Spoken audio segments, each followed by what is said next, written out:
नमस्कार। आज मैं निधि खेतान आप सबका स्वागत करती हूँ राजस्थान सरकार और वेदांता के CSR इनिशिएटिव ई कक्षा में, जिसके टेक्निकल पार्टनर है मिशन ज्ञान। दोस्तों, आज हम यहाँ पे गृह विज्ञान का अध्ययन करने के लिए एकत्रित हुए, जिसके अंतर्गत हम पाठ 14 का अध्ययन करेगा, जिसका है वयस्क अवस्था में पोषण। अभी तक हमने जीवन पर्यंत विभिन्न अवस्थाओं का पोषण का अध्ययन किया है। आइए अब हम देखते हैं वयस्क अवस्था में पोषण। वयस्क अवस्था कौन सी अवस्था होती है? वयस्क अवस्था वह अवस्था होती है जब हम अपनी किशोर अवस्था खत्म करके प्रौढ़ अवस्था के बीच की जो पायदान होता है उसको कहते हैं वयस्क अवस्था। सामान्यतः ये 21 साल से लेके 40 वर्ष तक की जो अवस्था होती है उसको हम वयस्क अवस्था कहते हैं। जब हमारे विभिन्न प्रकार की वृद्धियाँ हमारे शरीर में परिपूर्ण तरीके से ले चुकी होती है और अब सिर्फ विकास चल रहा होता है जीवन पर्यंत। इसके अंतर्गत हमारी विभिन्न ज़रूरतें, विभिन्न पौष्टिक आवश्यकताएं चल रही होती है, जिसके अंतर्गत आज हम अध्ययन करें। आइए देखते हैं क्या है। एक स्वस्थ जीवन जीने के लिए व्यक्ति का आहार संतुलित होना चाहिए, सभी पौष्टिक तत्वों से परिपूर्ण होना चाहिए। अगर कोई भी पौष्टिक तत्व उसमें कम होगा तो हम किसी न किसी बीमारी से ग्रसित हो जाएंगे। माना इस समय हमारी वृद्धि नहीं हो रही, किंतु विकास हो रहा है और हमें स्वस्थ जीवन जीने के लिए तत्पर रहना होता है। इस समय हमें पर्याप्त मात्रा में कार्बोज, वसा, प्रोटीन, विटामिन एवं खनिज लवण लेना अत्यधिक आवश्यक है। क्यों? क्योंकि हमारा शरीर विभिन्न गतिविधियों में लीन रहता है और इन सभी पौष्टिक तत्वों की अत्यधिक आवश्यकता पड़ती रहती है। अगर ये हम नहीं लेंगे परिपूर्ण तरीके से तो हम किसी न किसी तरह से कुपोषित या बीमारी से ग्रसित हो जाएंगे। अब इस समय जब हमारे अंतर्गत वृद्धि नहीं चल रही है तो हमारी जो ज़रूरतें हैं वो किस पर निर्भर करती है? थोड़ा सा सोचें। बिल्कुल सही, वो हमारे पे निर्भर करती है लिंग, उम्र, वजन, लंबाई, शारीरिक क्रियाशीलता, जलवायु एवं मौसम, विशेष शारीरिक अवस्था एवं शारीरिक बनावट। ये कुछ तर्क और कारण हैं जिनके अंतर्गत हमें हमारा वयस्क अवस्था में आहार आयोजन करना पड़ता है। जैसे लिंग के अंतर्गत हम स्त्री का अलग होता है, पुरुष का अलग होता है। फिर उम्र, हमारा जो काल है वो 21 से लेकर 40 साल तक है, तो विभिन्न पड़ावों में विभिन्न हमारे को पौष्टिक तत्वों की आवश्यकता पड़ती है। वजन, कोई तो है 30 किलो का, कोई है 60 किलो का और कोई है 100 किलो का, तो इसके अंतर्गत हमारे को वजन आता है। लंबाई, कोई तो है 5 फीटा और कोई है 6 फीटा, तो दोनों के वजन और लंबाई का अनुपात अलग अलग होगा, तो उनकी ज़रूरतें भी अलग अलग होगी। शारीरिक क्रियाशीलता, जिसके अंतर्गत हम कौन सा काम कितना तत्परता से करते हैं या हम कौन सी क्रिया में लीन है, उसके ऊपर हमारी क्रियाशीलता निर्भर करती है, जिसको हम डिटेल्ड में आगे पढ़ेंगे। फिर आता है जलवायु एवं मौसम। ये वह फैक्टर है जिसके अंतर्गत हम अपना आहार आयोजन करते हैं। अगर हम ठंडे प्रदेश में रहते हैं, कश्मीर में, तो वहाँ पे मौसम बिल्कुल ठंडा रहता है, तो हमें वो भोज्य पदार्थ हमारे भोजन में लेने चाहिए जो हमें गर्मी दें, जैसे बहुत ज़्यादा प्रोटीन या मांस मछली जो हमको ज़्यादा ऊर्जा और गर्मी प्रदान करे। उसी के उपरांत अगर हम राजस्थान में रहते हैं जो कि गर्म प्रदेश है, तो उस जगह हमें वो तरल पदार्थ या वो भोज्य पदार्थ हमारे भोजन में करने चाहिए जो हमारे शरीर को ठंडा रख सके, हमारे अंदर के तापमान को आराम दे सके, क्योंकि बाहर का तापमान 40-50 डिग्री तक भी पहुंच जाता है, जिसके कारण हमें बहुत तेज़ गर्मी लगती है। विशेष शारीरिक अवस्थाएं जैसे प्रेगनेंसी हो गई और ये सब हो गया। शारीरिक बनावट, कईयों की एथलीट बनावट होती है, कईयों की थुलथुली बनावट होती है, उस पर हमारा निर्भर करता है। आइए अब इन सभी बिंदुओं को डिटेल में पढ़ते हैं, जिसके अंतर्गत हमारे को वृद्धि एवं विकास को प्राप्त कर चुके होते हैं, मानसिक रूप से एक परिपक्व युवा बन चुके होते हैं। सामान्यतः ये 21 से 40 वर्ष होती है। इसके दौरान विभिन्न प्रकार की शारीरिक, मानसिक, सामाजिक, संवेगात्मक आदि विविध प्रकार की गतिविधियां और परिवर्तन चल रहे होते हैं। शारीरिक के अंतर्गत हमारी मरम्मत, टूट फूट चल रही होती है। मानसिक के अंतर्गत हम करियर सेट कर रहे होते हैं, हमारे पारिवारिक जीवन सेट कर रहे होते हैं, जिसके अंतर्गत हमारे दिमाग से बहुत सोचना पड़ता है। मानसिक स्ट्रेस चल रहा होता है, कभी कभी तो हम इतने स्ट्रेस में हो जाते हैं कि डिप्रेशन के भी शिकार हो जाते हैं। तो उसके अंतर्गत भी हमें हमारे भोजन को बहुत तंदुरुस्त और हष्ट-पुष्ट रखना होता है, जैसे हम इस परेशानी का सामना ना करना पड़े। फिर आता है सामाजिक, जैसा कि हमने किशोर अवस्था में पढ़ा था, ये वह अवस्था है जब हम समाज में अपना प्रतिष्ठा बना रहे होते हैं। तो वयस्क अवस्था तक आते आते तो हम अपने समाज में एक अपनी प्रतिष्ठा बना चुके होते हैं, अपनी जगह बना चुके होते हैं, लेकिन उस जगह को, उस प्रतिष्ठा को मेंटेन करने के लिए हमें सामाजिक गतिविधियों में लीन होना होता है और अपना कोऑपरेशन देना होता है। तो उसके अंतर्गत हमें बहुत ध्यान देने की आवश्यकता पड़ती है। आए आगे देखें, हम जीने के लिए खाते हैं, खाने के लिए नहीं जीते। ये बहुत ही इम्पॉर्टेंट बिंदु है। कई लोग दिन भर सुबह उठते से ही आज खाने में क्या बनेगा, तब क्या बनेगा, रात को सोने के पहले कल क्या बनेगा।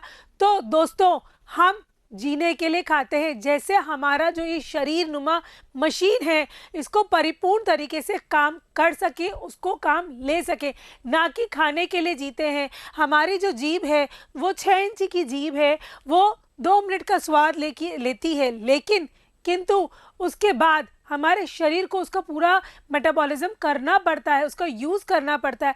अगर स्वाद में हम बहुत ज़्यादा खाते जाएंगे तो हम बहुत सारी बीमारियों से या परेशानियों से ग्रसित हो जाएंगे। तो इस बिंदु का बहुत अच्छे से अध्ययन करें कि हम जीने के लिए खाते हैं, खाने के लिए नहीं जीते। तो इसका बहुत अच्छे से ध्यान रहे और इसके अंतर्गत हमें हमारा आहार बिल्कुल पौष्टिक और हष्ट-पुष्ट रखना अत्यधिक आवश्यक है, तभी हम तंदुरुस्त और तत्पर रह सकते हैं। अतः हमारे उद्देश्य सिर्फ चटपटे एवं स्वादिष्ट भोजन खाने से नहीं है, अपितु पौष्टिक भोजन खाने से ही होता है। आए इसके अंतर्गत देखें, जैसे जैसे एक व्यक्ति वयस्क होता है, उसका शारीरिक विकास, लंबाई और चौड़ाई एक रूप में रुक जाती है, स्टेबल हो जाती है, परंतु शारीरिक तंतुओं का टूटना फूटना और मरम्मत चलती रहती है, जिसके अंतर्गत हमें प्रोटीन की आवश्यकता चलती रहती है, जिससे कि उनका शरीर एवं मानसिक स्वास्थ्य बना रहे। वयस्क अवस्था में लिए गए सुपोषित भोजन ही प्रौढ़ अवस्था में आपको तंदुरुस्त सुपोषित रखेंगे। जैसा कि मैंने पहले भी कहा था, जब जब हमने भोजन करा है वो हमारे आने वाले अवस्था के लिए एक आधार हो जाता है। अगर हमने किशोर अवस्था में या बाल्य अवस्था में और आगे जाएं शैश अवस्था में और आगे जाएं गर्भ अवस्था में, अगर गर्भ अवस्था में गर्भवती महिला ने पूर्ण रूप से पोषक आहार नहीं लिया है तो कुपोषित बच्चे को जन्म देगी। कुपोषित बच्चे को अगर हम पूर्ण रूप से पोषण नहीं दे पाएंगे तो वो कुपोषित ही डेवलप होगा और आगे जाते जाते विभिन्न पायदानों पे कमज़ोर या कुपोषित ही रहेगा। इसलिए हम हमेशा कह सकते हैं कि एक पहले वाला पड़ाव दूसरे पड़ाव का पायदान साबित होता है। तो ज़िंदगी भर सुपोषित खाना खाएं, पौष्टिक तत्वों से युक्त भोजन करें, जैसे आप तंदुरुस्त रह सके और किसी भी कार्य को करने के लिए हमेशा तत्पर और तैयार रह सके। आए इसके अंतर्गत देखते हैं, वयस्क में पुरुषों व महिलाओं की पोषक आवश्यकताओं को उनके वजन व शारीरिक संरचना के अकॉर्डिंग उनकी कैलकुलेशन की गई है और इसके लिए ICMR Indian council of medical research Hyderabad ने मानक भारतीय पुरुष और महिला की डेफिनेशन दी गई है, जिसके अंतर्गत हम सारी कैलकुलेशन करते हैं। जैसा कि मैंने पहले भी कहा था कि कैलकुलेशन के लिए एक महिला या पुरुष की वजन, लंबाई, लिंग सब मायने रखते हैं।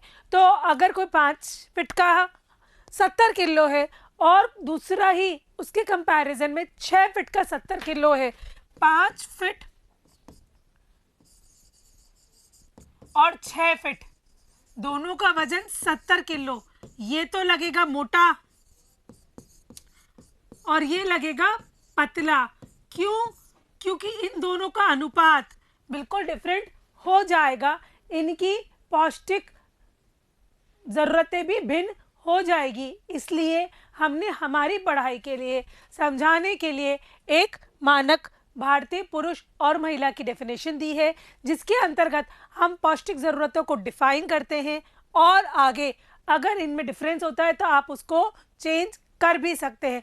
आए देखिए इनका डेफिनेशन क्या है। पहले अपन देखेंगे पुरुष का। एक वयस्क पुरुष जो कि 20 से 39 वर्ष के अंतर्गत है, उस जिसका वजन 60 किलो है, वह किसी भी बीमारी से ग्रसित नहीं है, मानसिक और शारीरिक तरीके से स्वस्थ है और प्रत्येक दिन 8 घंटे वो काम करता है, 8 घंटे वह सोता है और जब कार्य ना कर रहा हो तब वो 8 घंटे चलने में, सामान्य गतिविधियों एवं घरेलू कार्यों में लीन रहता है तथा 8 घंटे आराम करता है एवं उसकी लंबाई 163 सेंटीमीटर है। इसको हमने मानक पुरुष माना है, जिसको बेस लेके हमने अपना आहार आयोजन करा है और पौष्टिक तत्वों की ज़रूरतें कैलकुलेट करी है, तो हमें इसको बहुत ध्यान रखना है। इसी तरह मानक महिला की भी एक डेफिनेशन दी गई है ICMR के द्वारा, जिसको बेस लेके सारे कैलकुलेशन किए गए हैं। आए अब हम देखते हैं मानक महिला को क्या कहते हैं। वो महिला जो कि सेम 20 से 39 वर्ष की हो, उसका वजन 50 किलोग्राम हो, 8 घंटे सोती हो, 8 घंटे काम करती हो और जब वो काम नहीं कर रही है तब 4 से 6 घंटे हल्के कार्य जैसे बैठना, चलना फिरना व 2 घंटे घरेलू कार्यों में व्यतीत करती हो और जिसकी लंबाई 151 सेंटीमीटर हो, उसको हमने मानक महिला माना गया है ICMR के द्वारा। तो ये बहुत ही इम्पॉर्टेंट है कि मानक पुरुष और मानक महिला कौन सी मानी गई है, जिनके आधार पे हमने कैलकुलेशन किया है। इसी जगह आप एक वर्ड देखेंगे BMR।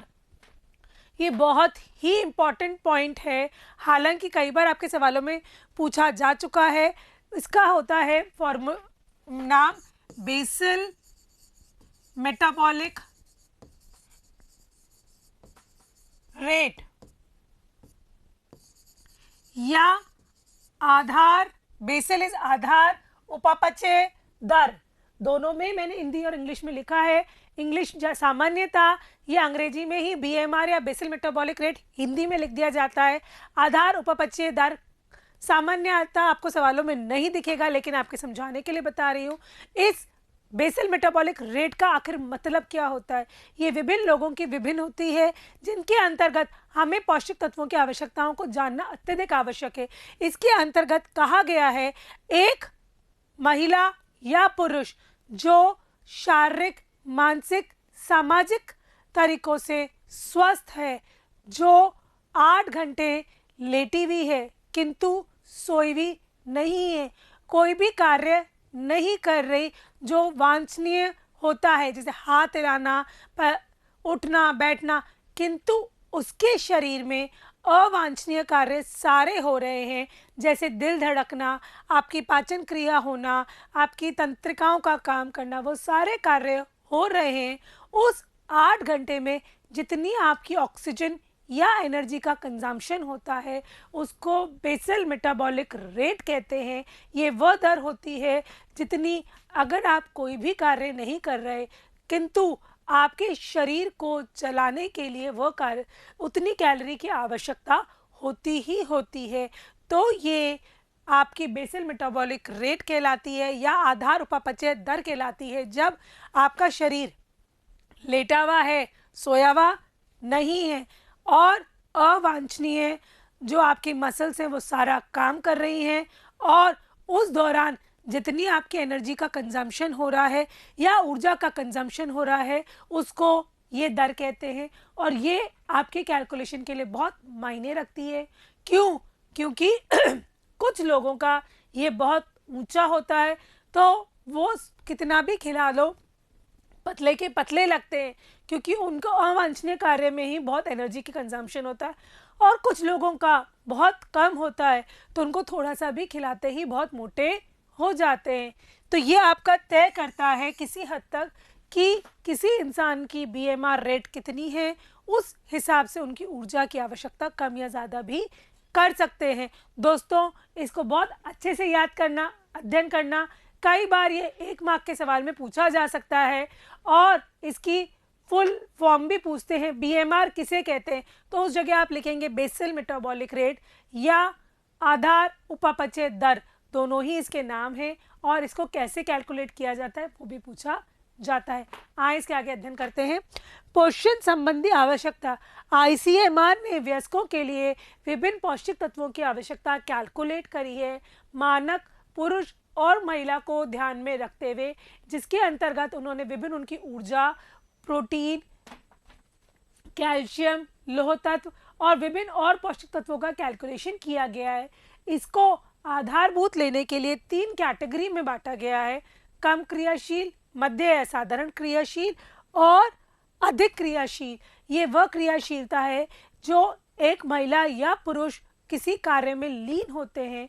जैसे कि कम क्रियाशील वो माने जाते हैं राजपत्रित अधिकारी, आईएएस ऑफिसर, मैनेजर, जो भी पूरा दिन अपना ऑफिस में कुर्सी पे बैठ के कार्य कर रहा है और फिजिकल या शारीरिक व्यायाम में लीन नहीं होता। कम क्रियाशील व्यक्ति मानसिक कार्य अधिक करता है, शारीरिक कार्य कम करता है, इसलिए उन्हें ऊर्जा की आवश्यकता कम होती है। बाकी सब आवश्यकताएं सेम रहेंगी, भिन्न नहीं होंगी। सिर्फ ऊर्जा और वसा की आवश्यकताएं भिन्न होंगी क्रियाशीलता के आधार पर। फिर आपका आता है मध्य या साधारण क्रियाशील, जो होती है गृहिणी, डाकिया, डॉक्टर, जो साधारणतः थोड़े क्रियाशील या शारीरिक व्यायाम करते हैं।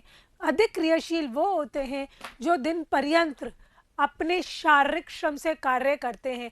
थोड़ा सा दिमाग लगा के आप एग्जाम्पल दे सकते हैं क्या? अधिक क्रियाशील कौन होते हैं? बिल्कुल सही, मजदूर, रिक्शा चालक, बेलदार, वे सभी अधिक क्रियाशील में आते हैं जो दिन भर अपने शरीर से काम करके अपने शारीरिक श्रम से पैसा कमाते हैं। तो अगर हम बूढ़े लोगों से कहें कि ये तो इतना खाता है, मैं तो खा ही नहीं पाती, तो वो क्या कहते हैं? उसका काम खाता है, तुम काम नहीं करते इसलिए नहीं खाता। तो वो काम जो खाता है, वो जो मुहावरा कहा गया है कि किसी का काम खाता है, वो क्रियाशीलता के आधार पे अगर वो दिन भर शारीरिक श्रम करेगा तो उसको ऊर्जा वसा की अत्यधिक आवश्यकता होगी। क्यों? क्योंकि उसका बेसल मेटाबॉलिक रेट बहुत हाई हो जाता है, जिसके अंतर्गत उसको बहुत सारे कार्य करने पड़ते हैं। पढ़ते हैं नहीं पढ़ते? तो इसके अंतर्गत आए अपन अध्ययन करते हैं। पहला है ऊर्जा। ऊर्जा का अपन देखेंगे तो 2320, 1900, 2730, 2230, 3490, 2850। अगर हम पुरुष में कंपैरिजन करें तो यहाँ तो 2320 आ गया और यहाँ पे 3490, करीबन 1000 किलो कैलोरी का डिफरेंस आ गया। क्यों? क्योंकि ये दिन भर बैठ के कार्य कर रहा है और वो दिन भर शारीरिक कार्य कर रहा है। प्रोटीन का देखेंगे, समान है। अच्छा, प्रोटीन की जो आवश्यकता होती है वो करीबन 1 ग्राम प्रति किलोग्राम मानी गई है। तो इसके वजन को देखें तो यहाँ पे 60 किलो का पुरुष लिया गया है और 55 किलो की महिला ली गई है। तो 55 के लिए 55 ग्राम प्रोटीन, 60 के लिए 60 ग्राम प्रोटीन। वसा प्रत्यक्ष यहाँ पे 25-20, मैंने जैसे कि पहले भी कहा था, सिर्फ ऊर्जा और प्रत्यक्ष वसा में डिफरेंस आएगा, औरों में नहीं आएगा। एक जगह और आएगा, वो है आपका थायमीन, राइबोफ्लेविन एंड नियासिन। क्यों? क्योंकि ये विटामिन बी कॉम्प्लेक्स है जो कि सीधे के सीधे ऊर्जा पर निर्भर करते हैं। अगर ऊर्जा बढ़ी तो इनकी ज़रूरतें भी बढ़ जाएंगी, ऊर्जा घटी तो इनकी ज़रूरतें भी घट जाएंगी। तो ये तीनों चीज़ें सीधे की सीधे इससे रिलेटेड है ऊर्जा से, इसलिए इनकी वैल्यूज़ डिफ़र करती है। अन्यथा विटामिन सी, आहार्य folate, vitamin B, zinc, magnesium, आपका ये बीटा कैरोटीन हो गया, लौह तत्व हो गया, सब समान लिए जाते हैं। तो अगर हम क्रियाशीलता के आधार पे देखें तो 3 चीज़ें डिफ़र कर रही है। एक है प्रत्यक्ष वसा, एक है ऊर्जा, तीसरा है vitamin B complex, thiamine, riboflavin और नियासिन, जो कि सीधे प्रोपोर्शनेट है ऊर्जा के। अगर ऊर्जा बढ़ी तो ये तो बढ़ेंगे ही बढ़ेंगे। आए आगे अध्ययन करते हैं। ऊर्जा की मांग हमारी क्रियाशीलता के आधार पर होती है, उसमें लगने वाले समय पर निर्भर करती है, शारीरिक श्रम पर। हमारी क्रियाशीलता को 3 क्रियाशीलता में विभाजित किया गया है: कम क्रियाशील, मध्य क्रियाशील व अधिक क्रियाशील। अधिक क्रियाशील वो होते हैं जो दिन भर शारीरिक श्रम करके अपना जीवन यापन करते हैं और कमाते हैं, तो उनके लिए ऊर्जा की आवश्यकता अत्यधिक होती है। मध्य क्रियाशील वो होते हैं जो घरेलू कार्य में लीन होते हैं, और मध्य क्रिया करते हैं, इतना ज़्यादा शारीरिक कार्य नहीं करते, जैसे कि बस कंडक्टर, डाकिया, चपरासी, गृहिणी, शिक्षक, ये सब सामान्यतः मध्य क्रियाशील में या साधारण व्यक्ति माने जाते हैं। फिर आते हैं कम क्रियाशील, जो दिन भर बैठ के ऑफिस में कार्य करते हैं। इनका मेन कार्य मानसिक कार्य होता है, शारीरिक कार्य नहीं होता, इसलिए इन्हें ऊर्जा की आवश्यकता कम पड़ती है। इनके लिए रेशेदार फलों का, सब्जियों का सेवन ज़्यादा करना अत्यधिक आवश्यक होता है, अन्यथा ये मोटापे की ओर ग्रसित हो जाते हैं। अब हमारे प्रोटीन की ज़रूरत है। प्रोटीन इस समय हमें 1 ग्राम प्रति किलोग्राम की दर पर चाहिए होता है, और अगर हो सके तो हमें प्राणिज स्रोतों से प्रोटीन लेना चाहिए। क्यों? क्योंकि वो कंप्लीट प्रोटीन होते हैं। इस समय कंप्लीट प्रोटीन का मतलब होता है सभी एसेंशियल अमाइनो एसिड उनमें प्रेजेंट होते हैं। अगर हम कंप्लीट प्रोटीन को समझें तो 11 एसेंशियल अमाइनो एसिड कैलकुलेट करे गए हैं, जो कि हमें बाहर से लेने होते हैं। बाकी सभी अमाइनो एसिड हमारी बॉडी में डेवलप या हो जाते हैं। तो जो प्रोटीन में ये सारे 11 एसेंशियल अमाइनो एसिड प्रेजेंट होते हैं उनको कंप्लीट प्रोटीन कहा जाता है, और जो प्रोटीन जिनमें ये 1 या 2 अमाइनो एसिड की कमी होती है वो आंशिक परिपूर्ण प्रोटीन कहलाता है या कॉम्प्लीमेंट्री प्रोटीन कहलाता है। तो जो प्राणिज स्रोत होते हैं वो कंप्लीट प्रोटीन होते हैं। प्राणिज स्रोत से मतलब है आपका दूध, दही, छाछ, पनीर, मांस, मछली, अंडा, क्योंकि ये सभी चीज़ें हमें जानवरों से मिलती है। उसी के उपरांत हमारा आता है वानस्पतिक स्रोत। वानस्पतिक स्रोतों के अंतर्गत हमें वो चीज़ें आती है जो वनस्पति से मिलती है, चाहे वो अनाज हो, दालन हो, कोई सी भी चीज़ हो। तो अनाज और दाल जो चीज़ होती है वो 1-1 या 2 एसेंशियल अमाइनो एसिड में कम होती है, तो हम इसको दोनों को मिला लेते हैं और उसको कंप्लीट प्रोटीन बना लेते हैं। जैसे हम क्या खाते हैं, दाल रोटी खाते हैं, नहीं खाते? तो दाल हो गई और रोटी हो गई अनाज से, तो इन दोनों के मिलने से वो कंप्लीट प्रोटीन बन जाता है और हमें परिपूर्ण तरीके से पोषक तत्व प्राप्त हो जाता है। तो दोस्तों, जो शाकाहारी है वो घबराए ना, वो हमें अनाज से भी मिलता है, दाल से भी मिलता है, और जो शाकाहारी है वो दूध, दही, छाछ तो खाते ही हैं, तो वो भी प्राणिज स्रोत के अंतर्गत ही आता है। ज़रूरी नहीं है अंडा खाने से ही हमें पूर्ण प्रोटीन मिलेगा। हाँ, वो बहुत अच्छा होता है, लेकिन ऐसा नहीं है कि उसके लिए आप मांसाहारी हो जाएं। दूसरी बात आती है वसा। वसा के अंतर्गत 0.5 ग्राम प्रति किलोग्राम वजन के अनुसार आपका लिया गया है, और यह प्रत्यक्ष वसा में कैलकुलेट होता है। अप्रत्यक्ष वसा वो होती है जो भोजन के अंतर्गत होती है। जैसे अगर हम दूध पी रहे हैं, दूध के अंदर जो क्रीम है वो अप्रत्यक्ष है, लेकिन जो घी निकल गया वो प्रत्यक्ष है, क्योंकि हम रोटी पे घी लगा रहे हैं। दूध के अंदर क्रीम पी रहे हैं, हम ऊपर से नहीं मिला रहे, वो उसके अंदर ही लीन है, तो वो अप्रत्यक्ष होगी। लेकिन जो ऊपर से अप्लाई कर रहे हैं वो प्रत्यक्ष वसा होगी। तो प्रत्यक्ष वसा का सामान्यतः 0.5 ग्राम प्रति किलोग्राम माना गया है, उसी के आधार पर कैलकुलेट किया गया है। और ये कहा गया है जो कम क्रियाशील व्यक्ति हैं वो वसा का सेवन कम करें। क्यों? क्योंकि वो मोटापे की ओर आपको अग्रसर करेगी। आगे देखते हैं। खनिज लवण, कैल्शियम व फास्फोरस का अनुपात 1:1 होना चाहिए। जैसे आपकी अस्थियों का जो डेंसिटी है वो अच्छी हो, आपकी दांतों की डेंसिटी अच्छी हो। अगर इस समय आपने कम खाया तो आगे जाके विशिष्ट परिस्थितियों में आप कमज़ोर हो जाएंगे, ऑस्टियोमलेशिया से ग्रसित हो जाएंगे। क्यों? क्योंकि आपकी अस्थियों का अंदर बेस जो होता है, ये ऊपर जो मांस दिख रहा है वो किस पे चढ़ा हुआ है? स्केलेटन पे या अस्थियों के ढांचे पे। अस्थियों का ढांचा पूर्ण रूप से कैल्शियम और फास्फोरस से बना हुआ है। कैल्शियम और फास्फोरस के साथ खनिज लवण में विटामिनों में विटामिन डी की आवश्यकता अत्यधिक होती है, क्योंकि उसके बिना इनका अवशोषण नहीं हो सकता। इसलिए विटामिन डी की आवश्यकता इनके अवशोषण के लिए अत्यधिक आवश्यक है। और मासिक धर्म हर महीने होने के कारण महिलाओं में लौह तत्व की आवश्यकता अधिक पाई जाती है। उनको रक्त की संरचना अधिक करनी होती है, इसलिए उनमें लौह तत्व की आवश्यकता अधिक पाई जाती है। उसके अंतर्गत देखते हैं विटामिन में मैंने आपको विटामिन डी के लिए बता ही दिया, क्योंकि वो क्यों चाहिए, क्योंकि उनका कैल्शियम और फास्फोरस के अवशोषण के लिए चाहिए। दूसरा अपन बात करते हैं विटामिन बी कॉम्प्लेक्स, जो हमने पहले तालिका के अंतर्गत बात की थी कि ये डिफरेंस होते हैं। क्यों? क्योंकि ये सीधे सीधे ऊर्जा पर निर्भर करते हैं। तो दोस्तों मैं आपसे कहना चाहूँगी कि इनकी बेस वैल्यू याद कर ले, तो आपको इनको याद करने की आगे आवश्यकता नहीं पड़ेगी। जैसे ही डिफरेंट ऊर्जा आई आपने इसके अंतर्गत कैलकुलेट कर लिया तो आपको हमेशा के लिए याद रहेगा। आए देखते हैं, थायमीन जो है वो 0.5 मिलीग्राम प्रति 1000 किलो कैलोरी चाहिए। तो अगर इसमें देखे जाए तो 2500 किलो कैलोरी हुई तो 0.5 का हो गया 1 का आधा हुआ 0.25, तो ये हो गया 1.25। फिर हुआ 0.6 मिलीग्राम राइबोफ्लेविन प्रति 1000 किलो कैलोरी, तो इस जगह क्या आएगा 1.2 प्लस 3 1.5 मिलीग्राम। आगे बच्चों फिर आया 6.6 मिलीग्राम नियासिन प्रति 1000 किलो, तो इसमें क्या आया 13.2 और 3.3 और मिला देंगे तो 13.2 में 3.3 मिलाओ कितना होगा, ये आपका आ गया 16.5 मिलीग्राम नियासिन। तो दोस्तों इस तरह से हम कैलकुलेट कर सकते हैं सिर्फ इसको याद करके।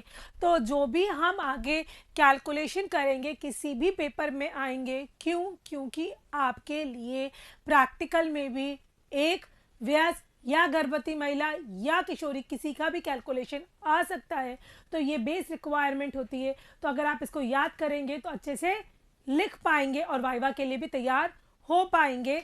तो इसके अंतर्गत आप ये वैल्यूज़ को याद कर लीजिए और आगे कैलकुलेशंस करते रहिए।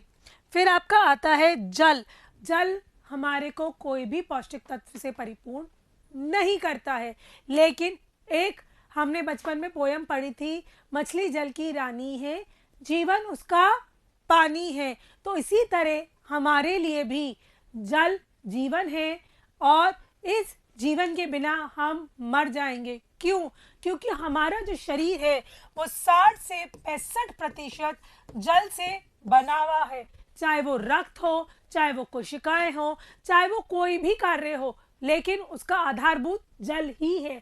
तो अगर हमारे शरीर में परिपूर्ण तरीके से जल उपलब्ध नहीं होगा तो हम बीमारी की ओर अग्रसित हो जाएंगे या निर्जलीकरण से ग्रसित हो जाएंगे। उसके बाद चाहे आपके शरीर में कितने भी पौष्टिक तत्व हो, उनका कोई मतलब नहीं रह जाता।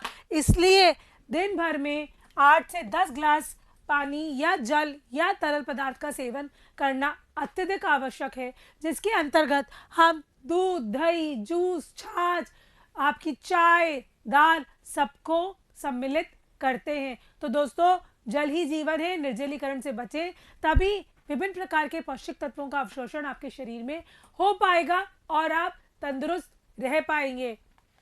आए इसके अंतर देते हैं कौन सी पोषण संबंधी समस्याओं का हमें सामना करना पड़ता है, जिसको अगर हम थोड़ा सा ध्यान दें तो आराम से सुधार सकते हैं और उन परेशानियों से आराम से बच सकते हैं। आए देखें, वयस्क अवस्था में पोषण उनके व्यवसाय, श्रम, आय एवं दिनचर्या से प्रभावित होती है। वयस्कों में अति पोषण अर्थात मोटापे से ग्रसित हो जाते हैं और बहुत ज़्यादा प्रत्यक्ष वसा खाते हैं तो मधुमेह, हृदय रोग, एथेरोस्क्लेरोसिस से ग्रसित हो जाते हैं। इन्हीं सभी बीमारियों के अंतर्गत वो तनाव एवं अवसाद जो मानसिक हमारी गतिविधियां हैं उसके अंतर्गत हो जाते हैं। इन सब को हम अगर आज के ज़माने में देखें तो लाइफस्टाइल डिजीज़ कहा जाता है। कौन सी डिजीज़ कहा जाता है? Lifestyle disease.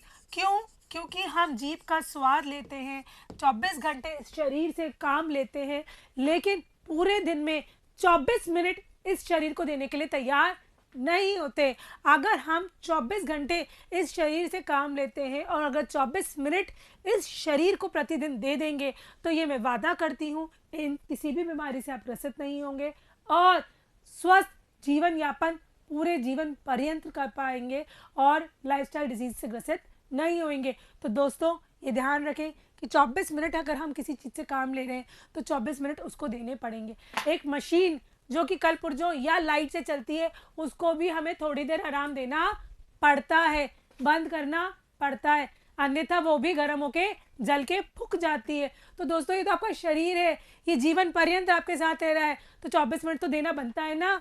24 घंटों में से मात्र 24 मिनट अगर हम व्यायाम करें तो हमें ये कोई भी बीमारी से ग्रसित नहीं होना पड़ेगा, चाहे वो मधुमेह हो, चाहे वो उच्च रक्तचाप हो, चाहे वो मोटापा हो, चाहे वो कोई सी भी बीमारी हो। लेकिन दोस्तों इसको ये नहीं कि जब हम मोटे हो गए तब 24 मिनट दे रहे तब कुछ नहीं होगा। इसलिए आज ही हमें जगना है, आज ही इसके लिए हमें कार्य करना अत्यधिक आवश्यक है। इसके अंतर्गत देखते हैं क्रियाशीलता के बढ़ने के साथ साथ प्रतिदिन ग्रहण किए जाने वाले अनाज, दालों, कंदमूल, शर्करा एवं घी तेल की मात्राओं में वृद्धि प्रस्तावित है, क्योंकि ये भोज्य समूह उनके द्वारा किए जाने वाले अधिक श्रम के लिए ऊर्जा व वसा के लिए पोषक तत्वों की अधिक मांग की आपूर्ति करता है। वयस्क अवस्था के लिए आहार आयोजन करते समय उनकी आय अनुरूप भी भोजन का तालिका बनानी चाहिए, भोजन आयोजन करना चाहिए, क्योंकि जैसे कि लिंग, आपका वजन, आपकी शारीरिक श्रम, सब चीज़ आप पे ये आहार आयोजन पर निर्भर करती है। उसके लिए एक बहुत ही प्रस्तावित चीज़ है आपकी आय। आय एक बहुत ही महत्वपूर्ण पॉइंट है जिसके अंतर्गत आप आहार आयोजन करते हैं। क्यों? क्योंकि वो डिसाइड करती है आपकी परचेजिंग पावर, खरीदने की क्षमता। आप क्या खरीद सकते हैं, क्या नहीं खरीद सकते। आपको प्रोटीन की आवश्यकता है, आप निम्न आय वर्ग के हैं तो रोज़ आप अंडा नहीं खरीद सकते या चिकन नहीं खरीद सकते। वो 200 रुपये का चिकन एक बार का खाना होगा, आप नहीं खरीद सकते। तो आय आपके आहार आयोजन पे बहुत बड़ा फैक्टर साबित होती है। इसी के अंतर्गत संतुलित आहार देने के लिए कौन कौन से भोज्य पदार्थों को कितने कितने ग्राम देना चाहिए, किस संदर्भ इकाई के अंतर्गत आपको होना चाहिए, वो पहले देख लेते हैं। फिर आय के अनुसार कैलकुलेशन को देखेंगे। आय देखें, हमारी पढ़ाई के लिए जैसे हमने पौष्टिक तत्वों को 6 वर्गों में विभाजित किया है, वो कौन कौन से हैं थोड़ा सा बोलें। ऊर्जा, प्रोटीन, वसा, विटामिन, खनिज लवण और जीवन रेखा। क्या बोले? बिल्कुल सही, जल। इसी तरह भोज्य पदार्थों को पढ़ने के लिए हमने विभिन्न समूहों में विभाजित किया है। वो कौन कौन से हैं? बोलो जी। अनाज, दाल, मांस मछली या अंडा। फिर आएगा आपके 3 कैटेगरी की सब्जियां, फल, शर्करा या गुड़ और वसा, जिसके अंतर्गत अब हम विभिन्न भोज्य पदार्थों को पढ़ते हैं कि उनको कौन कौन से कितने कितने चाहिए होते हैं। अनाज मध्य क्रियाशील का पढ़ते हैं, उसका कम और ज़्यादा कर लेंगे। 450, 330, इसकी संदर्भ इकाई होती है 30। 30 दोस्तों तुम्हें याद होगा, फिर भी मैं रिवाइज करवा रही हूँ, और नहीं याद तो साथ के साथ लिखते जाए और कॉपी में नोट करते जाए और इनको याद करते जाए, क्योंकि ये आगे जाके भी आपको इसी के बेस पे याद करके कैलकुलेट करनी होगी। तो ये आपके दिमाग में बिल्कुल क्लियर और रजिस्टर्ड होनी चाहिए। अनाज 450, 330, दालें 90, 75, दूध 300, कंदमूल 200, पत्तेदार सब्जी 100, अन्य सब्जी 200, फल 100, शर्करा 20, घी तेल वही विभाजन होगा, क्योंकि हमने किस पे रेफरेंस किया था, या तो ऊर्जा हमें किससे मिलती है, अनाज दाल से या शर्करा और घी से। तो इन्हीं की क्वांटिटीज में डिफरेंस आया है, बाकी सब समान माना गया है, क्योंकि हमें विटामिन और खनिज लवण उतना ही चाहिए जितना हर क्रियाशील व्यक्ति को चाहिए। तो सब्जियों और फलों से हमें विटामिन और खनिज लवण मिलते हैं। जो मेन ऊर्जा या प्रोटीन का स्रोत है वो दाल, अनाज, शर्करा या वसा होती है। ये अब आपकी आय पे निर्भर करता है कि किस चीज़ को आप कितना ज़्यादा या कम सम्मिलित कर सकते हैं। अब आय देखें, आहार व्यवस्था। पूरे दिन को आहार व्यवस्था को एक इकाई मान के करें और एक इकाई मान के उसको 3 या 4 भोजन समय में विभाजित करें और कोशिश करके इन भोजन समूह में सम्मिलित करके पूरे पौष्टिक तत्व को आपके लिए प्रस्तुत कर सके। एक समय के में सभी पोषक तत्वों होना चाहिए। जो व्यक्ति बाहर काम करने जाता है उसके भोजन टिफिन में पैक करने के वक्त ये ध्यान रखें कि वो हैंडी फूड हो, आकर्षक हो, स्वादिष्ट हो, अदरवाइज वो नहीं खाएगा, और बहुत ज़्यादा इलेबोरेट ना हो। फिर अगर डिब्बा बंद में कोई पौष्टिक तत्व मिलाने से कमी रह गई तो उसको दूसरे भोजन के समय परिपूर्ण करने की ध्यान दें और उसको परिपूर्ण करें। भोजन बनाते समय वसा व तेल के प्रकार का ध्यान दें। क्यों? क्योंकि हृदय रोग, मधुमेह, एथेरोस्क्लेरोसिस सब इसी के कारण होती है। भोजन में कैल्शियम की मात्रा परिपूर्ण करें, क्योंकि इस समय आपकी अस्थियों का स्ट्रांग रहना बहुत ज़्यादा ज़रूरी है, अन्यथा आप ऑस्टियोमलेशिया से ग्रसित हो जाएंगे। फिर आपका आता है महिलाओं के भोजन में आयरन की मात्रा अधिक होनी चाहिए। क्यों? क्योंकि उनको मासिक धर्म के अंतर्गत हर महीने रक्त का स्रावन करना होता है और उन्हें कमजोरी महसूस होती है और नए खून की संरचना के लिए लौह तत्व की अत्यधिक आवश्यकता होती है, जिसके लिए आप हरी पत्तेदार सब्जियां जैसे आपके आगे मेथी, चौलोई, बथुआ, ये सब, गुड़, दालें, ये सब आप सेवन कर सकते हैं। कच्चे फल व सब्जियों को रेशेदार भोजन के मुख्य स्रोत हैं, इनको भी सम्मिलित करें, अन्यथा आप कब्ज से ग्रसित हो जाएंगे। जैसे जल हमें कोई पौष्टिक तत्व नहीं देता लेकिन हमारी जीवन रेखा है, उसी तरह रेशा हमें कोई पौष्टिक तत्व नहीं देता लेकिन हमें कब्ज से बचाता है और हमारे पाचन तंत्र को बिल्कुल तंदुरुस्त रखता है। इसीलिए हमें इसका सेवन करना अत्यधिक आवश्यक होता है। आइए क्रियाशीलता के अनुसार आहार व्यवस्था देखें। क्रियाशीलता के अनुसार जैसे जैसे हमारी क्रियाशीलता बढ़ती है या कम होती है, जैसे कम क्रियाशील, मध्य क्रियाशील या अधिक क्रियाशील, उसी के आधार पर हमें हमारी ऊर्जा की आवश्यकता कम या ज़्यादा होती है। ऊर्जा की आवश्यकताओं को परिपूर्ण करने के लिए हमें अनाज या दाल को सम्मिलन करना पड़ता है, उसी के संग शर्करा, गुड़ या वसा का सम्मिलन करना पड़ता है। इसके अंतर्गत हम देख सकते हैं कि कौन सी आय कैटेगरी में आप होते हैं, तो उसके अंतर्गत हम कौन से कैलकुलेशन को देखेंगे। जो साधारण क्रियाशील व्यक्ति थे उसे 450 किलो कैलोरी कम ऊर्जा चाहिए, अतः किससे कम ऊर्जा चाहिए? अधिक क्रियाशील वाले से। उसे अनाज, शर्करा, वसा कम मात्रा में लेनी चाहिए। इन्हें रेशेदार फल सब्जियां ज़्यादा खानी चाहिए, नहीं तो कब्ज से ग्रसित हो जाएंगे। जो अधिक क्रियाशील है उसे 925 किलो कैलोरी ज़्यादा ऊर्जा चाहिए, अतः अनाज की मात्रा बढ़ा देनी चाहिए, शर्करा, वसा की बढ़ा देनी चाहिए।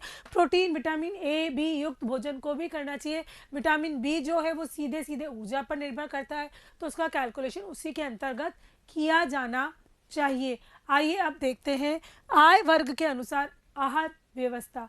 आय वर्ग के अनुसार सिंपली लोगों को दो आय वर्ग में विभाजित किया गया है। पहला है कम आय वर्ग, दूसरा है ज़्यादा आय वर्ग। कम आय वर्ग को परचेजिंग पावर कम होती है, वो अपने मनचाहे चीज़ें नहीं खरीद सकता।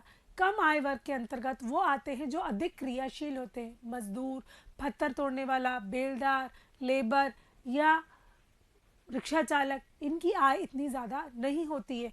तो इसके अंतर्गत अगर हम ध्यान दें तो उनकी आय का 60 से 65% वो हमारे भोजन पर खर्च हो जाता है, क्योंकि वो अधिक क्रियाशील है, उनको ऊर्जा ज़्यादा चाहिए और वो कम कमा रहे हैं, तो उनकी परचेजिंग पावर भी कम है, खरीदने की क्षमता कम है। ऊपर से हमारे आय का 60 से 65% जो भाग है वो हमारे भोजन पे खर्च हो जाता है। तो इसके अंतर्गत हमें क्या करना चाहिए? जो हमारे लिए प्रोटीन के लिए है वो दूध और मांस मछली की मात्रा कम करके हमको दालों की मात्रा ज़्यादा लेनी चाहिए। क्यों? क्योंकि अगर हम 1 किलो सोयाबीन खरीदते हैं तो वो 100 रुपये किलो है, और उसी जगह मांस या मछली खरीदते हैं तो वो 200 रुपये किलो है। वो 100 रुपये किलो के सोयाबीन या दाल आपके कम से कम 1 हफ्ता चलेंगे, लेकिन वो 200 रुपये किलो की जो मांस या मछली है वो एक समय चलेगी। तो उसका आप कैलकुलेशन देख सकते हैं। अनाज व दालें ज़्यादा वो दोनों को मिलाकर खानी चाहिए, जैसे हमारा प्रोटीन उच्च कोटि का बन सके और हमारे शरीर में उसका अवशोषण हो सके।